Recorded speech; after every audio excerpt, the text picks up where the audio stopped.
Ayan guys, so pag ganitong hapon na at madilim na, so ang mga tinda na namin sa hapon is mga frozen food. Kung may natirang mga isda, baboy, karne sa umaga, yun dinidisplay namin. So ayan, kung makikita ninyo guys, so madilim na ang paligid at kumakaway-kaway pa rin ang aking lucky charm na masipag dyan.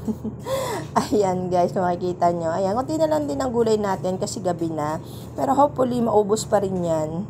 Sa totoo lang guys, kapag dating ng hapon, halos ma-sold out din kasi lahat halos ng paninda namin. So, nakakatuwa lang din kasi pagdating ng umaga is bago na naman lahat kasi halos maubos ng hapon hanggang gabi yan. Hanggang 9 o'clock nagsasarado na kami kasi madaling araw pa lang aalis na kami guys. So kung makikita ninyo, konting-konti na lang ang aming mga gulay dyan.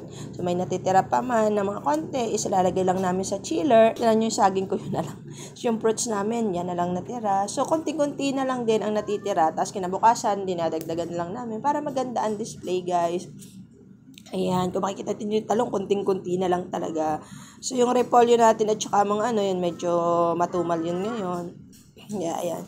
So, makikita nyo ang paligid guys, sobrang dilim na talaga niya. Kasi past 6 na ata yan. So, diba, mahaba ngayon ang gabi.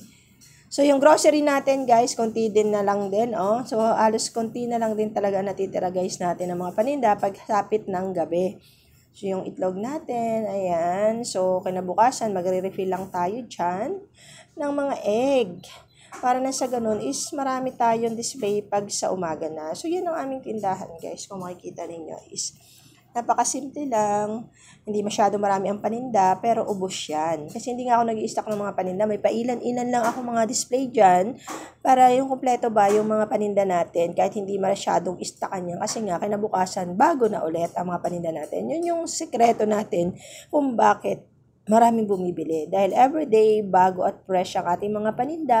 At yung mga grocery natin guys ay never na stock. Kaya, laging sold out. Ayan.